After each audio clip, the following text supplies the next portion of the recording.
A father acted strangely nervous during a routine checkup with his 5 young daughters.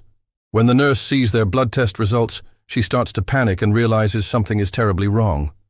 The late evening air hung heavy with humidity in McAllen, Texas, a small border town known for its steady stream of migrant crossings.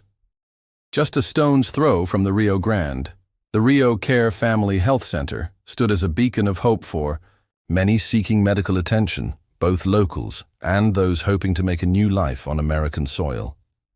Elena Marquez moved efficiently around the emergency room, her dark hair pulled back in a practical bun as she filed away patient paperwork.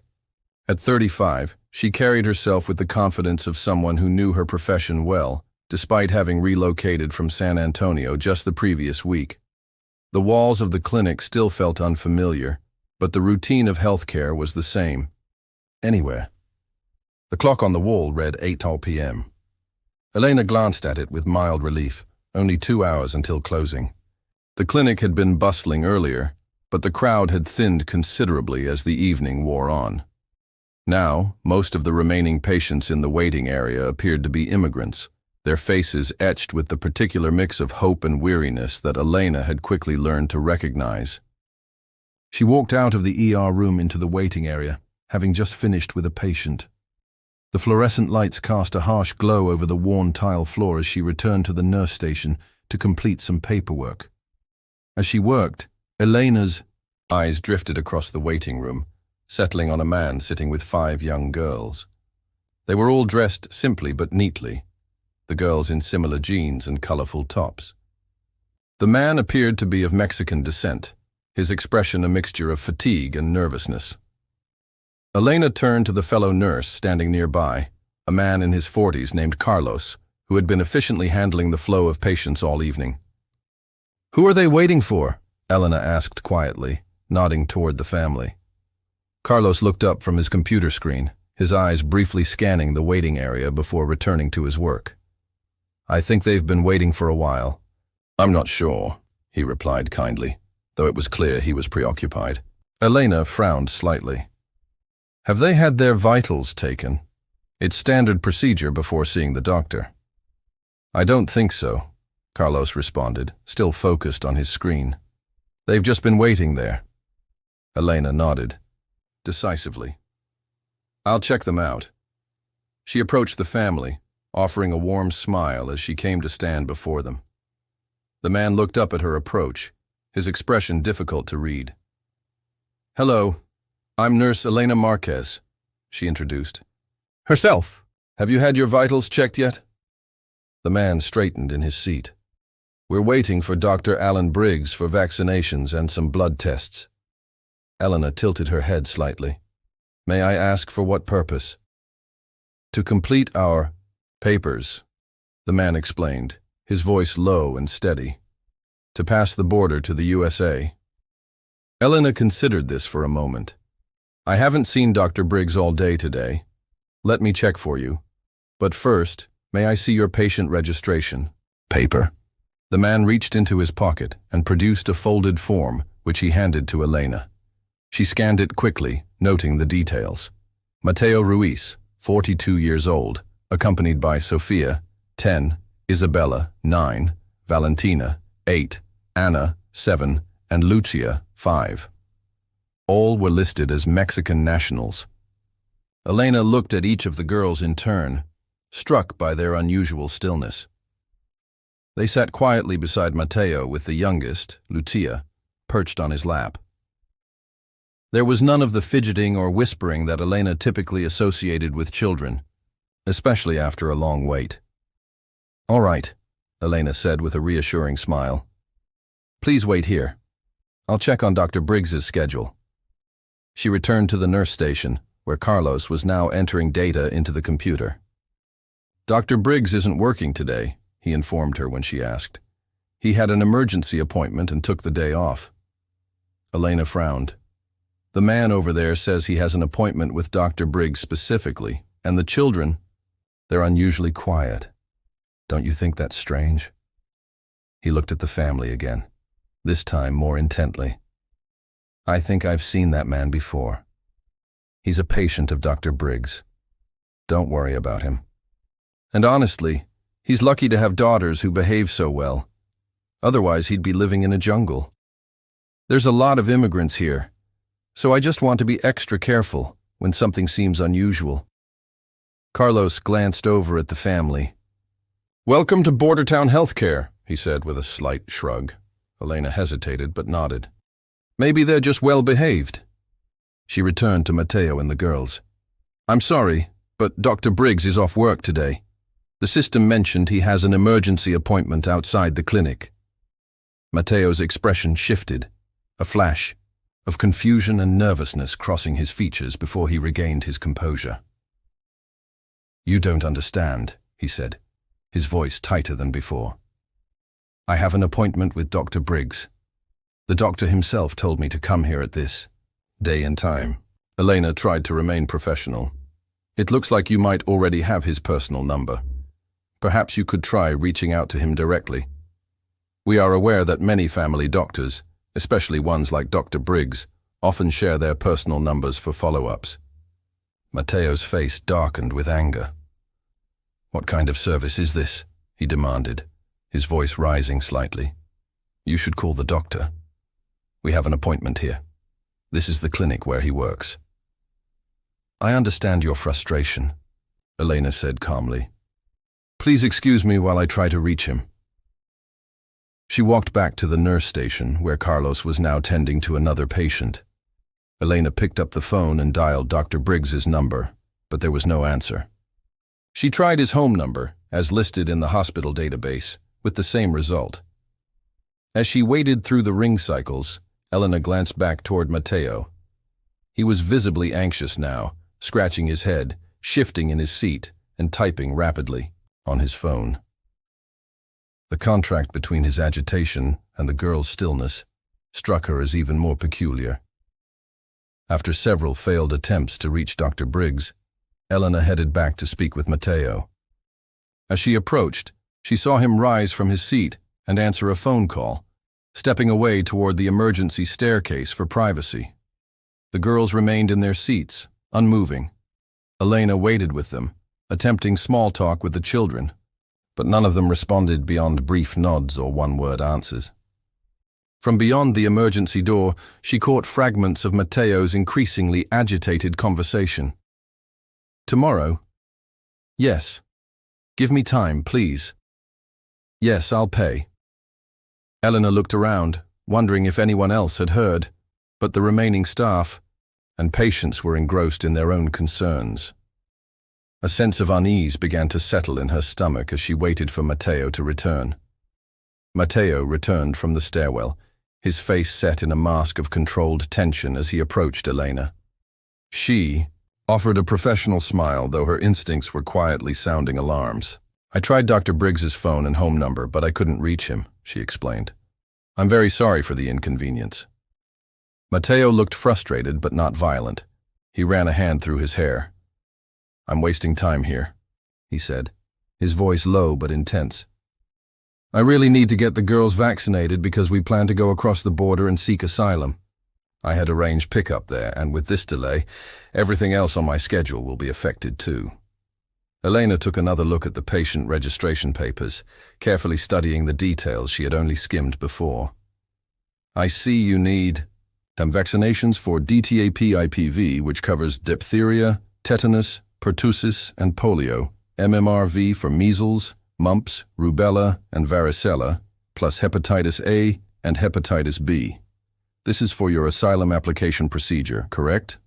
Matteo nodded curtly. "Yes, that's right." "Well," Elena said, making a quick decision. "If you don't mind, I can administer the vaccinations myself. I'm a nurse practitioner, so I'm qualified to do this. We'll also need to do a blood test as part of the pre-vaccine health screening. It's standard to screen for hepatitis B and run a standard blood test." Matteo's eyes widened slightly. "Blood test? They don't need that. The children are fine." Elena maintained her professional demeanor. "Due to our clinic being in a border town, it's standard procedure here." "No," Matteo said firmly. "That's not necessary." Elena considered for a moment, then offered an alternative. We have other doctors in the clinic who could see you, but there's a queue at the moment. You would need to wait until those registered patients are served first, or if someone cancels or skips their appointment, I could help insert you in between." She paused, then added, "But the doctor would also order the same blood tests that I mentioned." Matteo seemed torn, his eyes darting between Elena and the girls, who continued to sit in eerie stillness. "Would you be doing this alone?" he asked finally. "No other practitioners? And you'll drop the sample at the lab yourself? And check the results yourself?" Elena found the question strange, but answered professionally. "Yes. As a nurse practitioner, I can order the lab tests and handle the sample collection and paperwork. I'll sign it along with the lab tech staff, but I'm not authorized to sign the official lab results. Only authorized lab personnel can do that." Matteo seemed to be weighing his options carefully. He pulled out his phone and appeared to be looking at previous lab reports, though the text was too small for Elena to read without being obvious about her interest. After a long moment, he exhaled deeply. "Okay," he said, meeting her eyes. "I'll trust you." Relief washed over Elena. "Great," she said, gesturing toward the hallway.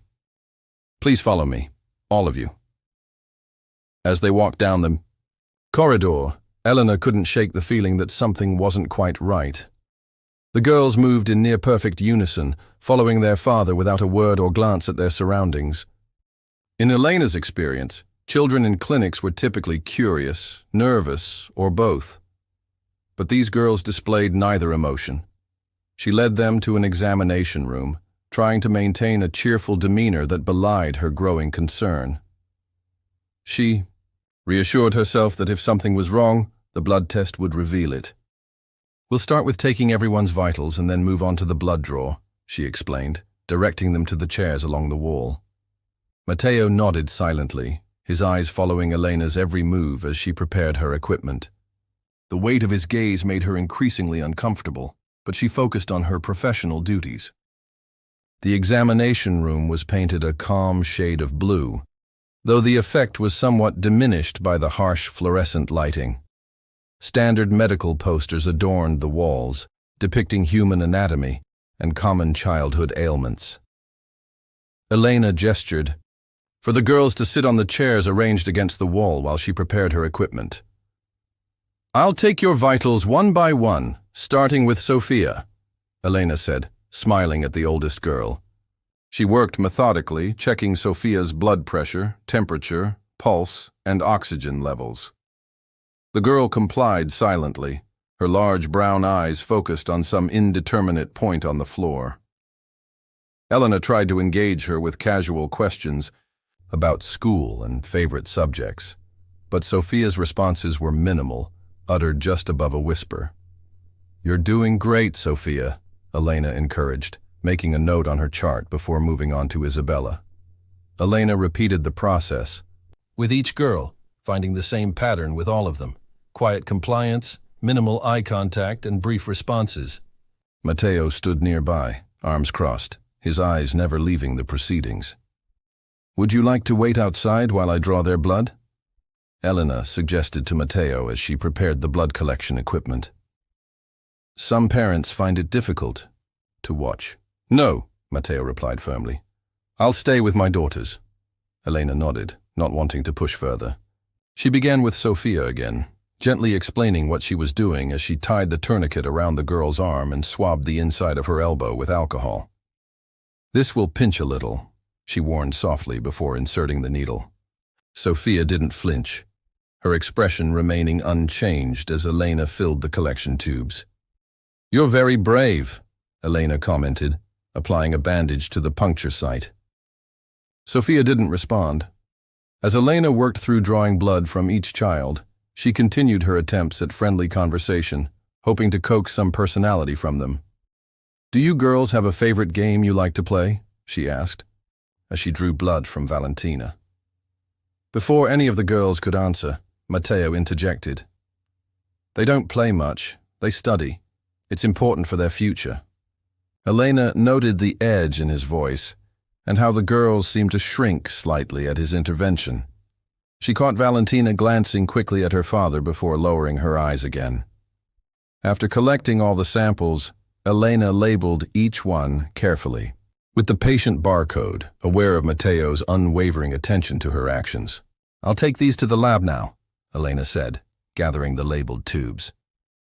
"You can wait here for a few minutes." "No," Matteo said, rising from his chair. "We'll come with you." Elena hesitated, finding his insistence unusual, but couldn't think of a professional reason to refuse. "All right, follow me."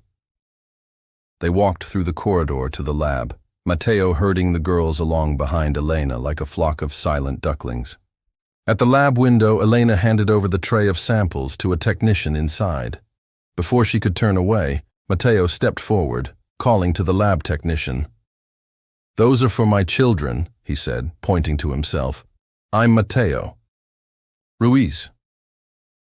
Elena watched this interaction with surprise. It was not common for patients to address lab technicians directly about their samples.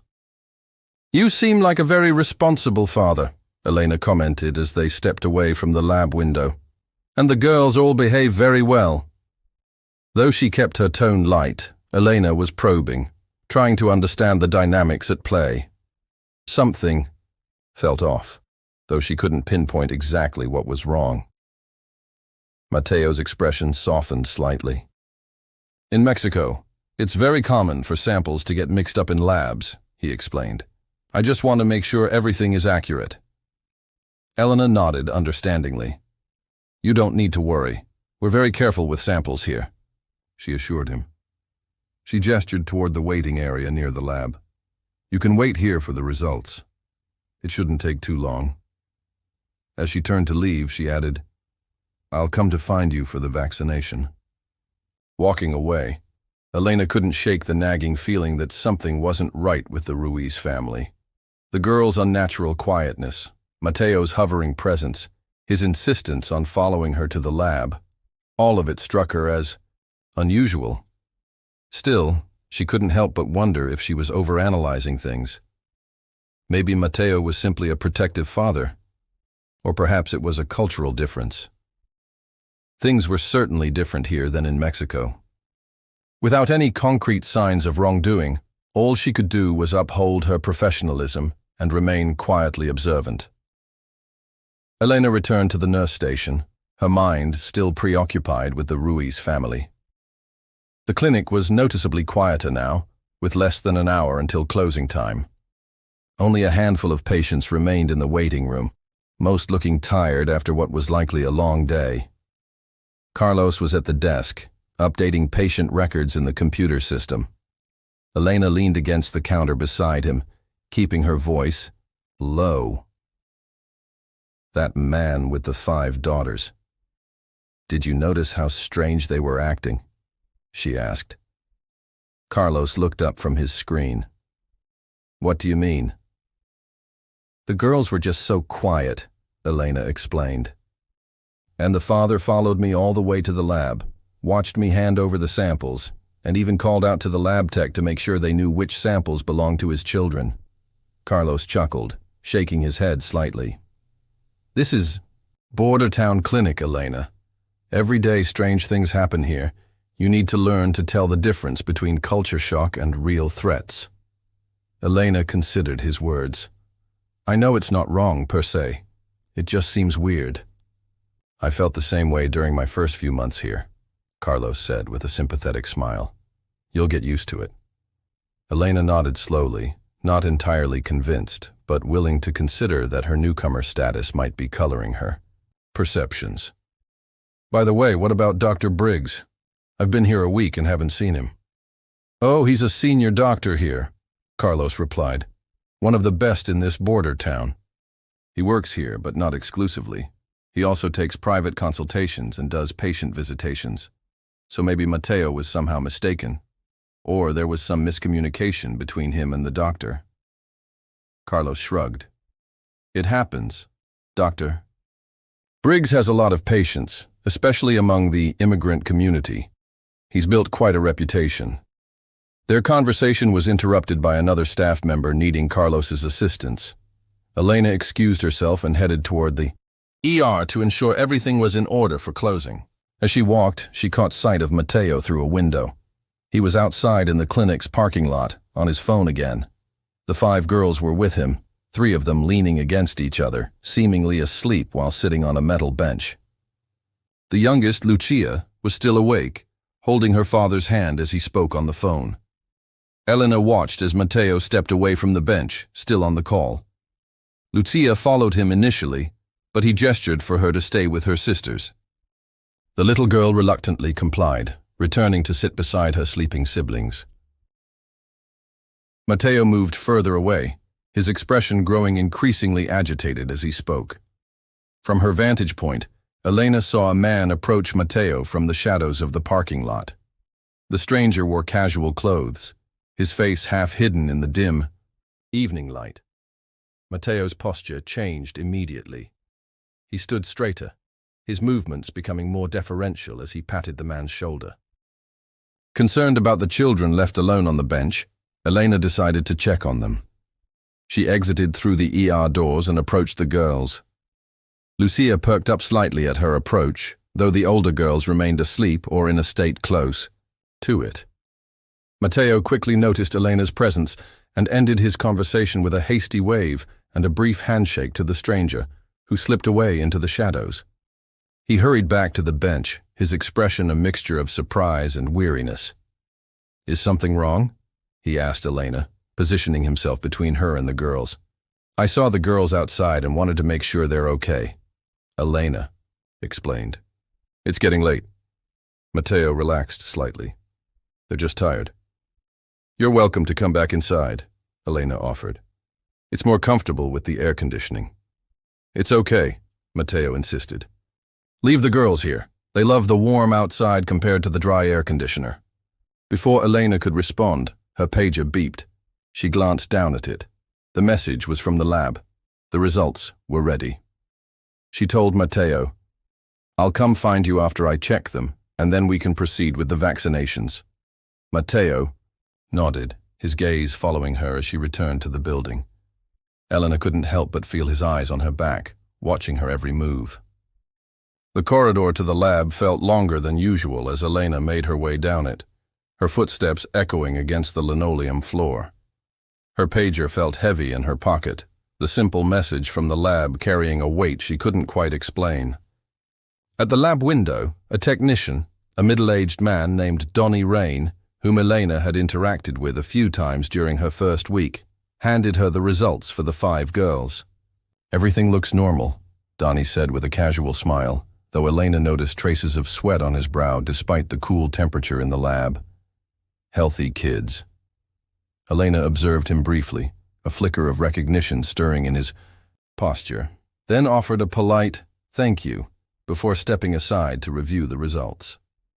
Her eyes moved steadily across the pages, scanning for any irregularities or warning signs. According to the reports, all 5 girls had normal blood work, no trace of drugs or anything else alarming in their systems. Relief washed over her. Despite her suspicions about Matteo's behavior, at least the girls weren't being drugged or otherwise physically endangered. She signed the papers, confirming she had reviewed the results. As Elena headed back toward the exit to find Matteo and his daughters, she saw them already making their way inside. Matteo carried the sleeping Lucia in his arms, while the older girls trudged alongside him, their movements sluggish with fatigue. "The lab tests are clear," Elena informed him, with a professional smile. "We can proceed with the vaccinations now." She guided them into the treatment room, where the vaccines had already been set out in advance.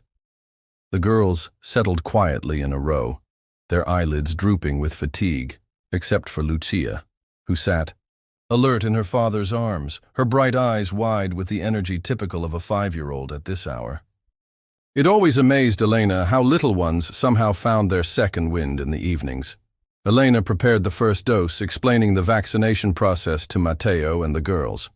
Each girl will receive 4 injections, 1 for diphtheria, tetanus, and pertussis combined with polio, 1 for measles, mumps, rubella, and varicella.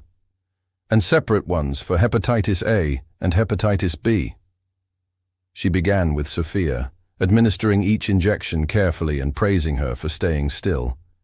The girl barely reacted to the needles, her expression remaining blank. Isabella was similarly stoic during her turn. As Elena prepared to vaccinate Valentina, the girl's face suddenly paled. "I feel sick," she whispered, the first words Elena had heard her speak. "Do you need to use the bathroom?" Elena asked gently. "I can walk with you." Before Valentina could answer, Matteo stood. "I'll take her," he said firmly, gripping his daughter's arm. "Where is the bathroom?" Elena pointed to the door across the hall. "Right there." Matteo called for Lucia, the youngest, to come with him as he guided Valentina toward the door, but Elena gently intervened, assuring him that Lucia could stay with her.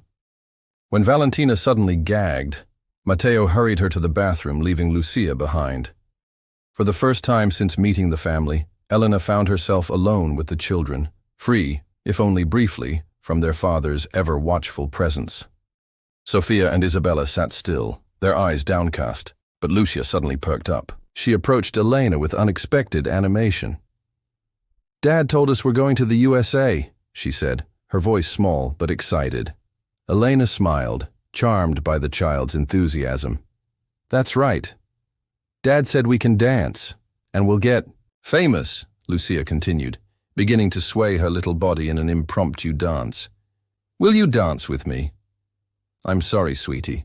I can't dance right now," Elena replied gently, surprised by the girl's sudden talkativeness. "I have to give you your shots." Undeterred, Lucia continued dancing on her own, raising her arms above her head in joyful movements. As the child's sleeve pulled back, Elena noticed something on her right arm, a series of small bruises that looked like pinprick marks, similar to those left by IV injections. She hadn't noticed them when she had drawn blood from the other arm. "Lucia, what happened here?" Elena asked, gently touching the marks. The little girl paused her dancing and looked at her own arm with mild curiosity. "I was sick," she said simply. "Dad gave me some medicine." Elena's heart rate quickened. "At the hospital?" Lucia shook her head. "No, at home. He often gives me medicine. He says I'm sick." Her voice dropped to a whisper. "The medicine makes me sleepy all the time, even when I want to dance." Elena struggled to keep her expression neutral despite the alarm bells ringing in her mind. "When was the last time he gave you medicine?" "Before we came here," Lucia replied, resuming her dance. Elena's gaze shifted to the other girls. She pulled out her penlight and quickly checked their pupils, finding them slightly dilated, though not dramatically so. She checked their arms, and all of them had pinprick marks. The pieces suddenly clicked together. Matteo could be drugging the children with mild sedatives to keep them quiet and compliant. But this didn't make sense with the lab results she had just reviewed. If the girls had drugs in their system, the blood tests should have shown it. Acting on instinct driven by her growing suspicion, Elena swiftly grabbed a syringe and blood collection equipment from a nearby drawer. She knew it was against protocol, and if Matteo or anyone else caught her, she could be in serious trouble. But something didn't add up. The girls weren't just sleepy. They were under something. "Lucia," she said softly, her voice barely betraying her unease. "I need to take just a little more blood from you and your sisters." "Okay." The girl nodded trustingly, extending her arm without question.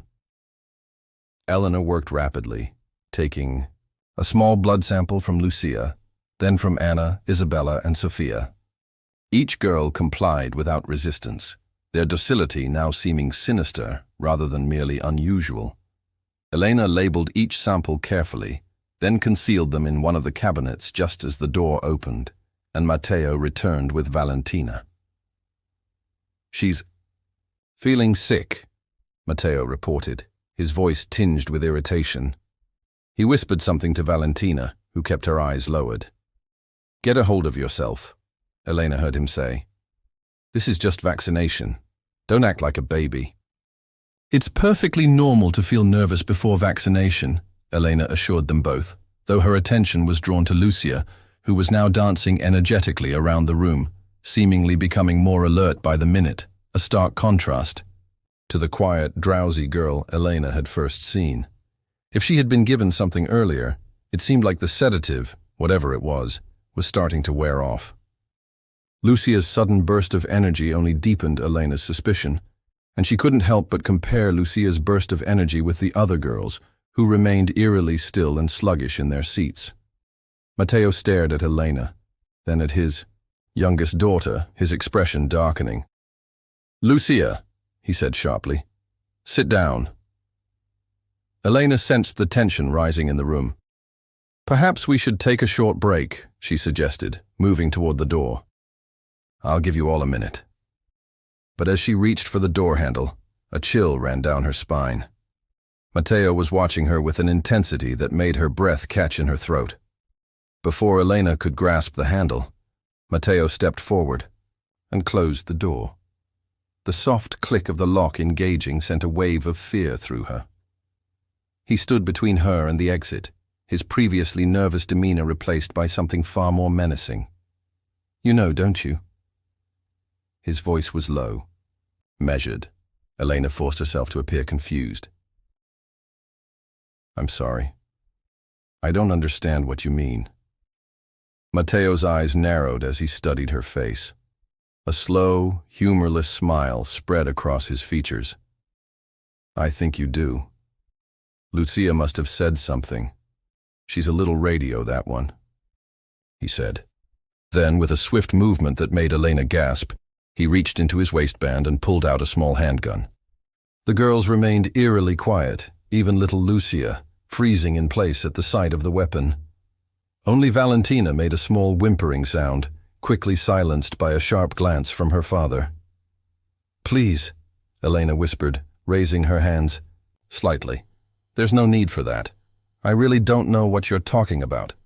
Matteo's laugh echoed through the sterile examination room, sending a chill down Elena's spine.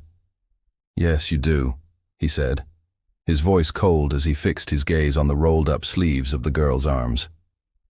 Elena realized with a sudden jolt that she had forgotten to loosen them after taking their blood samples in her rush. "You saw their needle marks, didn't you?" Matteo continued, his tone unnervingly calm. "And now that you know, there are only two ways out of this situation." He took a step closer, the gun steady in his hand, its presence a silent but deadly threat. "Option 1. I kill you with this silent gun and lock this room. You'll bleed out before anyone finds you tomorrow when the clinic reopens, and by then, I'll be long gone. I have friends here too, who can help me." Elena felt the blood drain from her face, her heart hammering so loudly she was sure everyone in the room could hear it. The hidden blood samples felt like they were burning a hole in the drawer. "Option 2, Matteo continued. "We work together. I'll give you a portion of what I earn after I get the girls across the U.S. border." He named a figure that made Elena's eyes widen despite her fear. "Even a quarter of that would make you rich. You could leave this ratchet part of the USA for somewhere better. We both win." He gestured toward the girls with his free hand. "I wouldn't like option 1 either, because then it becomes a mess." His voice hardened. "So, what's it going to be, Nurse Elena?" The blade-like edge of the gun pressed against Elena's cheek, cold and unforgiving. "Please," she begged, genuine tears welling in her eyes. "I promise I won't say anything. Just please don't hurt me or the girls." Matteo studied her face for what felt like an eternity before lowering the gun slightly. "Good," he said finally. "That's the smart choice." He gestured toward the vaccination tray with the gun. "Now finish your job. Vaccinate the rest of my girls." With trembling hands, Elena prepared the remaining vaccines for Valentina, Anna, and Lucia.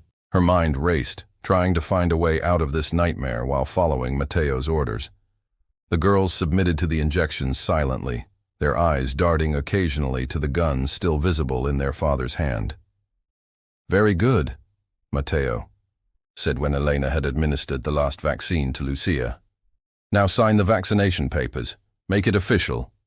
Elena complied, her signature barely legible due to her shaking hand. As she filled out the paperwork, Matteo leaned close, his breath hot against her ear. "Keep that mouth shut. No police," he whispered. "And before you know it, I'll come with the money in 2 days. But if you talk," he let the threat hang in the air for a moment. "No money, and my people are everywhere, even in this hospital. You could walk around a corner and never know if you would see another daylight." Elena nodded rapidly, desperate to appear compliant.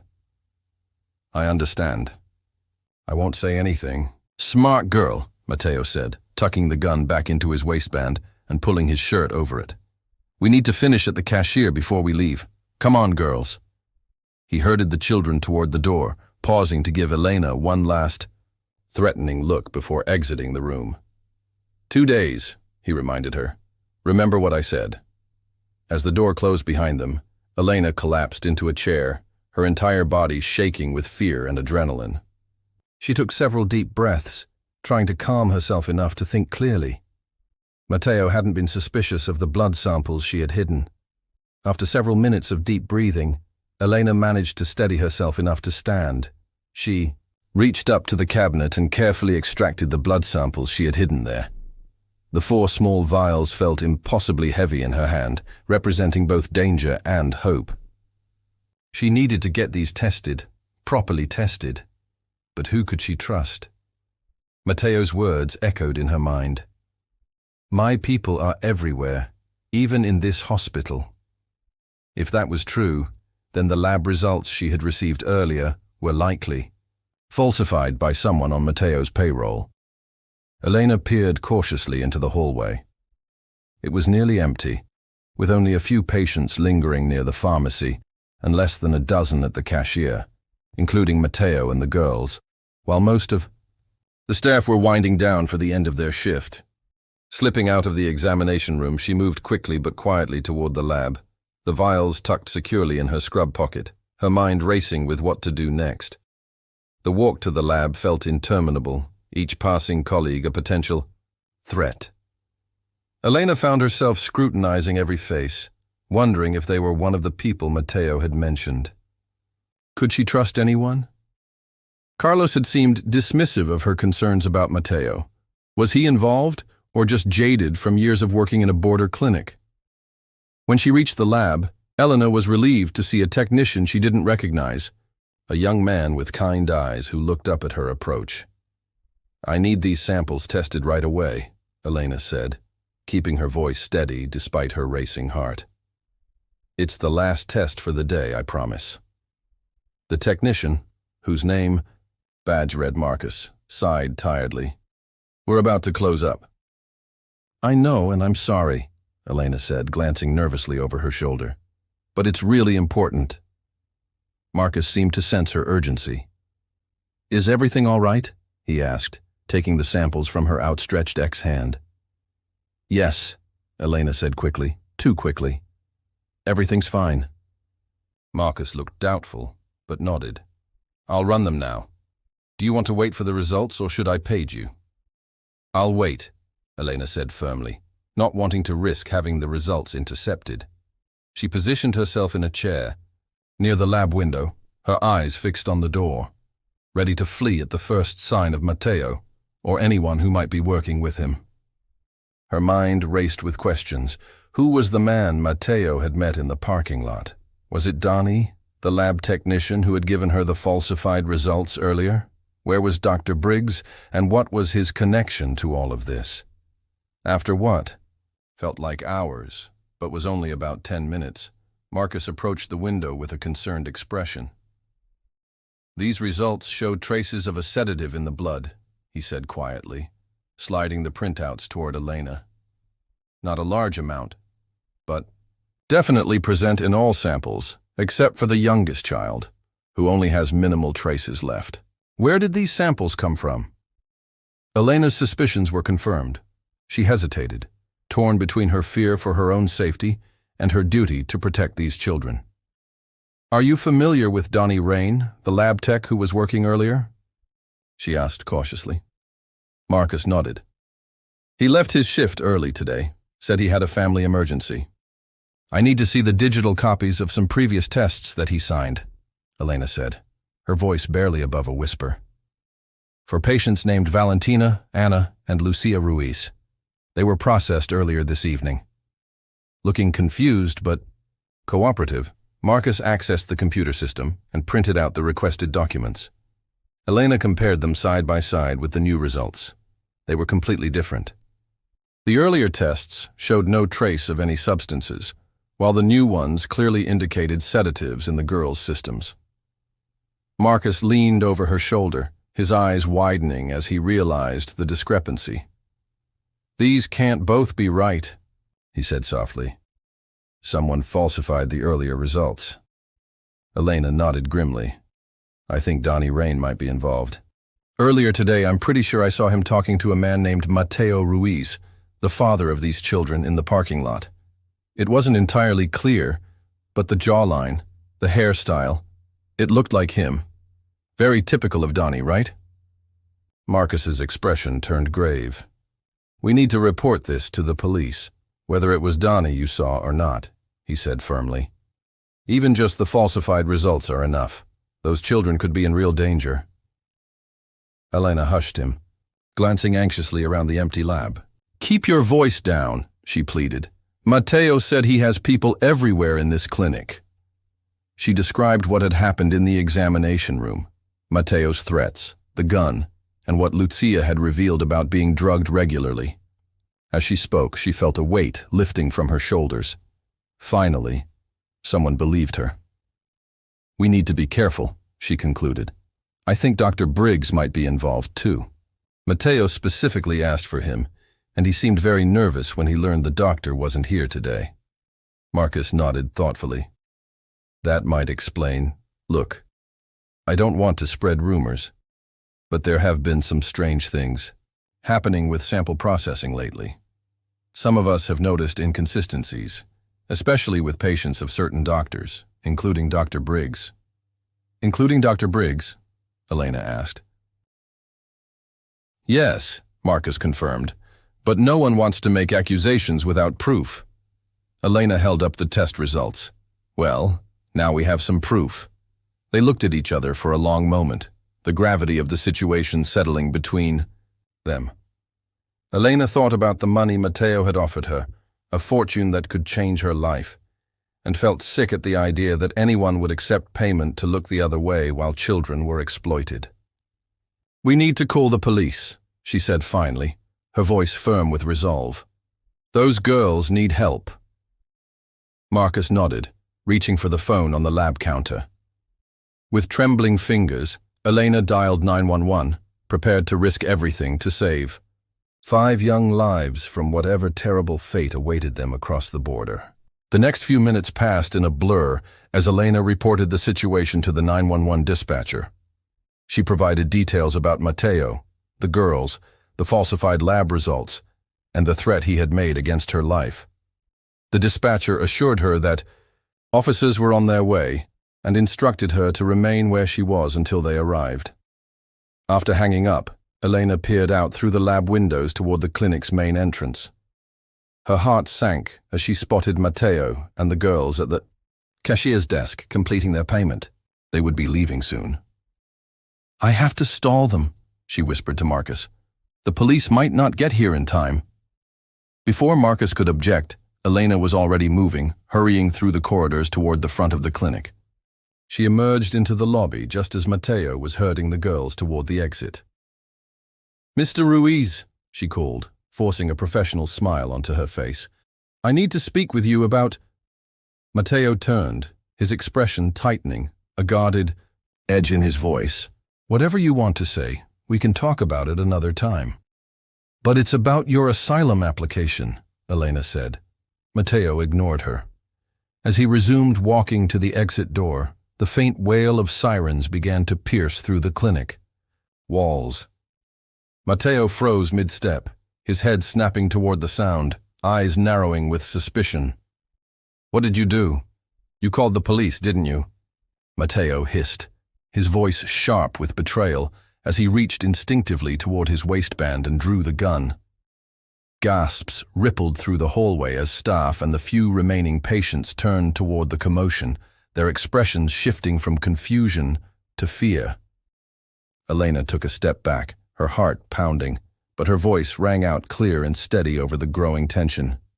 "Everyone, stay calm. Move away from the hallway and get to safety." Matteo tightened his grip on the trigger and swung the gun toward Elena, his eyes locked on her with chilling focus. So intent was his aim that he didn't notice the security guard closing in from behind. In one swift motion, the guard grabbed Matteo's arm, twisting his wrist in a practiced hold. The gun fired, too late to stop it, but the shot went wild, the bullet slamming harmlessly into the ceiling tiles above. Shouts erupted around them as the hallway descended into chaos, people ducking and scrambling for cover. Marcus lunged into action, joining the guard in restraining Matteo. With one swift kick, he knocked the gun from Matteo's hand, sending it skidding across the floor. As Matteo struggled, more health personnel rushed in, 2 nurses and a medical assistant helping to pin him down and secure his flailing limbs. The scene was chaos for a moment, but within seconds, Matteo was fully restrained, his fury reduced to muffled curses beneath the collective weight holding him down.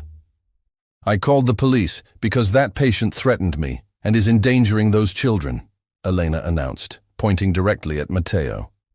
Multiple police cruisers pulled up outside the clinic, their lights flashing through the glass doors. Officers entered swiftly, weapons drawn but not aimed directly at anyone. "Everyone stay calm," the lead officer commanded. "Which one is Matteo Ruiz?" Pinned to the ground, Matteo thrashed once more before going still, his eyes darting wildly as he grasped for control. "This nurse is corrupt!" he shouted, his voice echoing down the hallway. He pointed accusingly at Elena. "She tried to frame me and my daughters with fake lab test reports." He turned to the clinic staff gathered nearby. "You all know, have seen me coming here before. Tell them." A tense silence followed as Matteo called out specific names, including Carlos, the male nurse who had dismissed Elena's concerns earlier. Tell them I'm a regular patient here." The staff members he addressed looked at each other uncomfortably, no one willing to speak up under the scrutiny of the police officers. One of the officers approached Carlos directly. "Sir, is what this man saying true?" Carlos hesitated, glancing between Matteo and the officer. Finally, his shoulders slumped. "No, yes," he murmured, barely above a whisper. "Matteo and his accomplices came here sometimes, always with different girls. Some of us nurses knew something wasn't right, but not everyone. He promised to pay us to keep quiet about certain things and threatened us if we ever spoke about it to the police." The officer turned to his colleagues. "We need backup. Take them all into custody for questioning." As several officers moved to arrest Matteo, Elena stepped forward. "There are 2 more who aren't here, Dr. Alan Briggs and a lab technician named Donnie Rain." The lead officer nodded gravely. "Dr. Briggs has recently become a suspect in another case. We've been looking for him since yesterday." "That explains why I couldn't reach him earlier," Elena murmured. "Do you have any evidence of the falsified tests?" another officer asked. Elena gestured toward Marcus, who had followed her from the lab, carrying both sets of test results. "Here," she said. "The original tests were altered to hide the presence of sedatives in the children's blood." As the officers examined the evidence, other police personnel were attending to the 5 girls, who stood huddled together, looking confused and frightened. Lucia, the youngest, seemed the most alert, though she too was beginning to show signs of sleepiness as the night wore on. "They'll need medical attention," Elena explained to a female officer. "They've been drugged regularly, according to what the youngest told me." Matteo, now in handcuffs, was being led toward the door. As he passed Elena, he began pleading desperately. "Listen to me. I'm not operating alone. I can give you information, names, locations, everything in exchange for leniency." An officer tried to quiet him, but Matteo continued, his voice rising with panic. "Please, I owe some men a lot of money. I was forced to do this. My own. Family is in danger. Save it for the station, the officer said firmly, guiding him outside. As Elena watched Matteo being placed in a police car, she remembered the phone conversation she had overheard earlier, his desperate promise to pay someone by tomorrow. It seemed Matteo himself was caught in a web of debt and coercion, though that did nothing to excuse his actions toward the 5 innocent girls. She approached the detective who appeared to be in charge. I overheard him on a phone call earlier, she explained. It sounded like he was in debt to someone, which might be why he was in such a rush to get the girls vaccinated and across the border. He needed the money. The detective nodded thoughtfully. We'll investigate how deep this goes. Human trafficking networks often operate with multiple layers of people, some of whom are themselves being coerced or threatened. A child protective services worker arrived shortly after, introducing herself to Elena and the officers. These girls are Mexican nationals, the CPS worker explained after a brief assessment. We'll work with Mexican authorities to find them a safe place. Based on their condition and what you've reported, it seems they were being trafficked for a prostitution ring, but we still need to confirm that. Elena felt her heart break at the thought of what might have awaited these children had they crossed the border. They deserve so much better than this, she said softly. The CPS worker nodded in agreement. Unfortunately, we see cases like this more often than you'd think. But thanks to your intervention, these girls have a chance at a normal life now. As the investigation continued around her, Elena approached the girls, who were being gently attended to by medical personnel. Lucia looked up as Elena knelt beside her. Are you a dancer too? The little girl asked, her earlier energy now dimmed by fatigue. Elena smiled gently. No, sweetheart, I'm a nurse. I help people get better when they're sick. Am I really sick? Lucia asked, her large eyes searching Elena's face. Dad always said I was sick. No, Elena assured her, fighting back tears. You're not sick. You're a beautiful, healthy little girl, and you're going to be okay. Now, as the girls were prepared for transport to a proper medical facility, Elena promised herself she would follow up on their case, make sure they found a safe home where they could be children again, where they could dance if they wanted to, play, learn, and grow without fear. The events of the evening had shaken her faith in people, but had also shown her the importance of trusting her instincts. In this small border town, where desperation and opportunity created a dangerous combination, vigilance could mean the difference between life and a fate worse than death for the most vulnerable. As she watched the girls being gently led outside to a waiting vehicle, Elena thought about the countless others who might be caught in similar situations, children who needed someone to notice, to question, to act. Today, she had been that someone for 5 young girls. Tomorrow, perhaps she would be that someone for others in need. In the end, that was why she had become a nurse, not just to treat illnesses, but to heal lives. Tonight, despite the danger and fear, she had done exactly that.